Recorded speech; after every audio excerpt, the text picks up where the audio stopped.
Stephen Strange. The Illuminati will see you now. We will see what kind of Doctor Strange you are.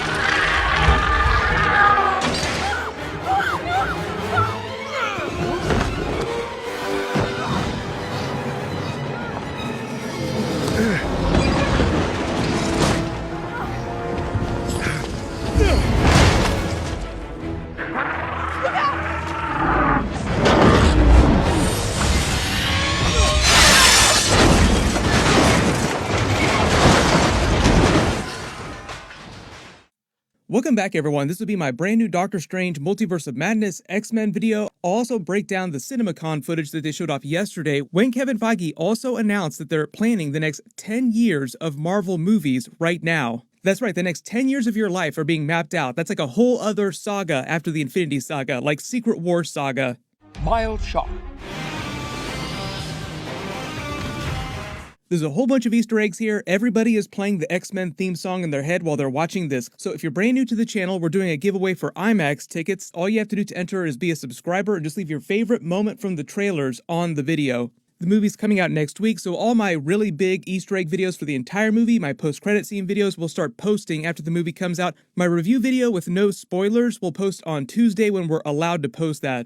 But starting with the big stuff first here, there's new footage of Professor X in his X-Men the Animated Series looking yellow floaty chair. It doesn't mean he's the same Professor X from that animated universe, even though everybody's thinking that in their head, like, oh my god, it's just like the animated series. It's just meant to be a sly wink at that because these are all multiverse variants of versions from a bunch of big deep cuts from the comics and from the Marvel movies. And in the case of Captain Carter, a big deep cut for the What If series. Don't worry, I'll explain her too because we also get new footage with Captain Carter. This version of Patrick Stewart's Professor X is meant to be from a different live-action universe where things are similar to what's happening in the X-Men the Animated Series universe. Like, they all use the classic costumes from the comics. Like, I love using the clips of Wolverine. Like, there's Wolverine versus Thanos during Infinity War with him just getting snapped over and over again. There's also the deleted scene from the Wolverine movie where he gets his comic book accurate yellow and black suit.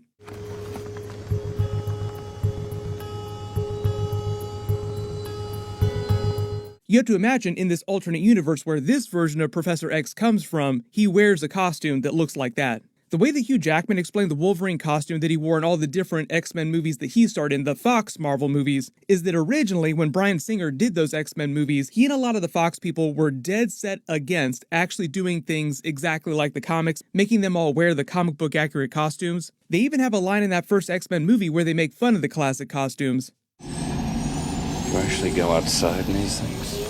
What would you prefer? Yellow spandex?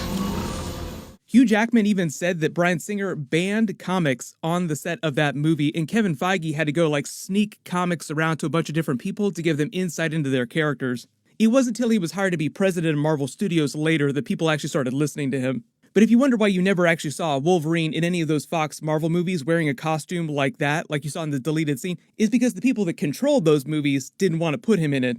When this version of Professor X in the trailer says, let's see what kind of Doctor Strange you are to our MCU Doctor Strange, that just means the Illuminati are wary about the evil Doctor Strange variants like Sinister Strange or like Doctor Strange Supreme from the What If series. Versions that go off the rails and become crazy powerful and become this huge threat to the multiverse.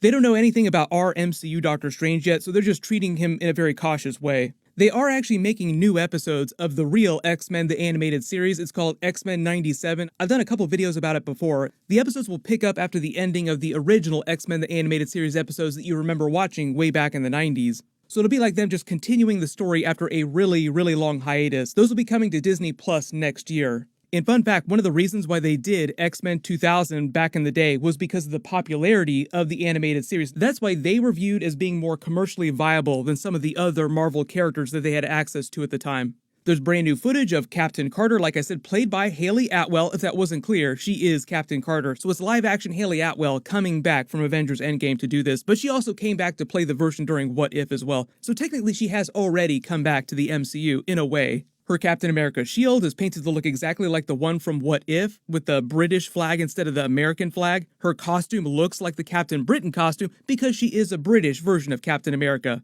But in the comics, Brian Braddock, the actual Captain Britain, has a very different magical King Arthur-style origin story, which sort of ties in with what happened in the Eternals movie in Camelot, and the Black Knight character. So we'll see if we see an MCU version of Captain Britain at some point. They already mentioned him during Avengers Endgame. They mentioned an Agent Braddock, so there is a Captain Britain somewhere in the timeline of the MCU, somewhere. She has a jetpack device on her back, and she's fighting a version of the Scarlet Witch variant who's basically just mowing through all the Multiverse Illuminati, destroying every little piece of their base here as possible. But if it weren't clear, this version of Captain Carter is not the exact same version from the What If series. The producers explained why so many of the characters are based on the What If characters, but not meant to be the exact same What If characters. There's also a bunch of brand new footage of this Captain Marvel variant, which is very HD, very crisp, and clearly looks like Maria Rambeau from another universe. It's not their Iron Man variant, even though a variant of Iron Man would be working with them. I've done a couple Iron Man videos recently. That's talking about like a completely different character. I think a lot of people just see Iron Man on videos and they think people are talking about this. The Illuminati's version of Iron Man would be the person who was responsible for the Iron Legion, the Ultron-looking robots, because that's obviously where they came from during Avengers Age of Ultron. The Maria Rambeau Captain Marvel variant is just from a universe where on the day the Captain Marvel got her powers, she was a test pilot flying the Tesseract ship, and that's when she got into the accident and became Captain Marvel. It just happened to be Maria Rambeau that day because she's a test pilot just like Carol Danvers was.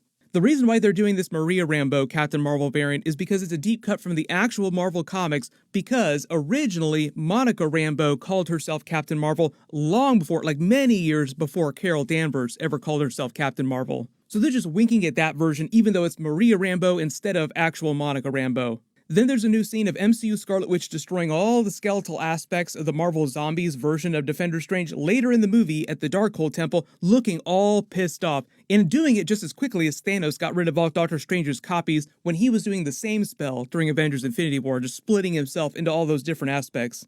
Then in the clip, they have this big attack with Gargantos, Doctor Strange going to rescue America Chavez, and her explaining the multiverse to him earlier in the movie. The nightmares that he's having are actually the scenes that you see Defender Strange and America Chavez running from this big creature that's being controlled by Scarlet Witch with the chaos magic and the runes. They try to escape through this space where they're keeping the Book of the Vishanti, and then he basically looks at her like, look kid, you gotta escape. But while that's happening, our MCU Doctor Strange thinks that it's just a dream that he's having and it's not real. He doesn't know that it's actually real. He winds up going to MCU Christine Palmer's wedding, which is happening at the beginning of the movie. And during the wedding, that's when Gargantos attacks. So like you see all the people in the wedding rushing outside to the chaos in the street, just seeing what's going on. And as you see during the clip, Gargantos is invisible, but he's destroying the bus, trying to get America Chavez, who's inside of it. I've actually been able to confirm that the number on top of the bus is a reference to the comic book version of Infinity War, which is obviously different from the movie version, but it's just another callback to Infinity War. Now, like I said, he does look more like a version of Shumagorath, but because that belongs to the Conan IP and Marvel doesn't have rights to that right now, they can't use the Shumagorath name, so they're just calling him Gargantos. If this really were Shumagorath, he wouldn't be able to kill him that fast. He's like this god-tier being. He's a big cosmic level character from between dimensions. This is where we get into the CinemaCon footage. They just had like a tiny bit extra that kind of explains her arc during the movie and what's happening with some of these other Doctor Strange variants. So the way they said that they're using her in the movie is that America Chavez basically explains that she is from the multiverse. She was born in the universe that Defender Strange came from. Like, that's her original universe. She knew that version of Doctor Strange. She doesn't totally understand how to use her powers yet, but she can punch holes through different universes in different dimensions. Our Doctor Strange says that he had a dream about her in another version of Doctor Strange earlier in the movie, and she says, no, that actually did happen. Dreams are supposed to be windows to alternate universes. And that version of Defender Strange was actually getting ready to sacrifice her for the good of his universe until there was a change of heart at the end.